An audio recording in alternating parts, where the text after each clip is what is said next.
네, 안녕하세요. 법무법인 예우 김용국 대표 변호사입니다. 오늘은 토지 매매 계약을 체결하고 계약금과 중도금까지 지급했는데 매도인이 계약을 이행하지 않아 소송까지 진행하게 된 사건을 소개해 드리겠습니다.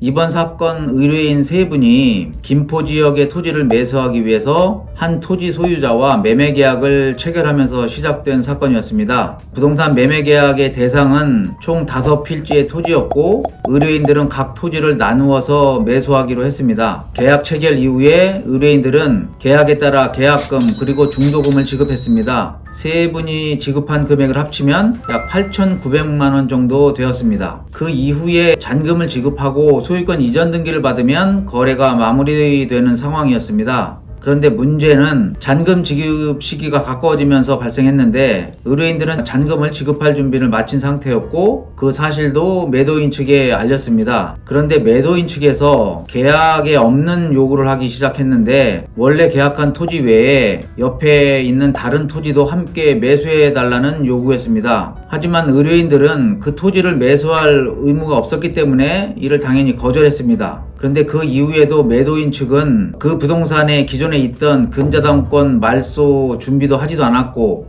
소유권 이전 절차 진행도 하지도 않았습니다. 결국 매도인은 토지 소유권 이전을 사실상 거부하는 상황이 됐고 의뢰인들은 더 이상 계약을 유지하기 어렵다고 판단해서 부동산 매매 계약을 해제하고 지급한 돈의 반환을 구하는 소송을 제기하게 되었습니다. 이 사건에서 법적으로 중요한 부분은 무엇이었나요?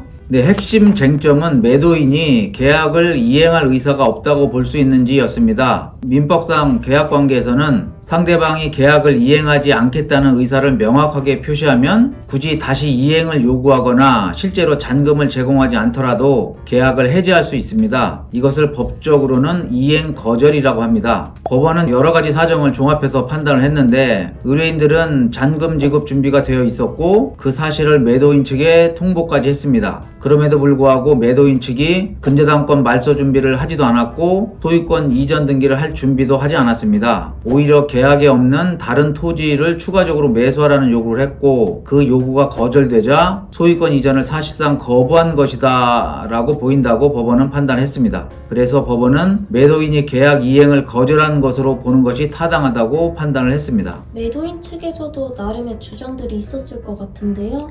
네, 매도인인 피고 측은 이런 주장을 했습니다. 계약 이후에 일부 토지에 대한 토지 전용 허가가 취소됐고 원고들이 염기가 있는 흙으로 토지를 매립했다. 그래서 그 영향으로 주변 토지를 매각하지 못하는 손해를 입었다 라는 주장을 했는데 그러면서 이미 지급받은 돈을 전부 돌려주는 것이 아니라 그 손해를 고려해서 반환 금액을 줄여야 한다는 주장이었습니다. 하지만 법원은 이 주장들을 받아들이지 않았습니다. 그 이유는 간단했는데요. 피고가 주장하는 토지 전용 허가 문제, 또 매립으로 인한 손해 발생 이 부분을 인정할 객관적인 증거가 제출되지 않았기 때문입니다. 결국 법원은 피고의 이러한 주장은 이를 인정할 증거가 없으므로 이유가 없다 이렇게 판단을 했습니다. 그래서 법원은 매매계약이 적법하게 해제되었다고 보고 매도인은 의뢰인들에게 총 약 8,900만 원을 지급해야 한다고 그리고 지연 이자까지 지급하라고 판단을 했습니다. 오늘 사건을 통해서 부동산 매매 계약에서 상대방이 계약을 이행하지 않을 경우 어떤 법적 대응이 가능한지 살펴봤습니다.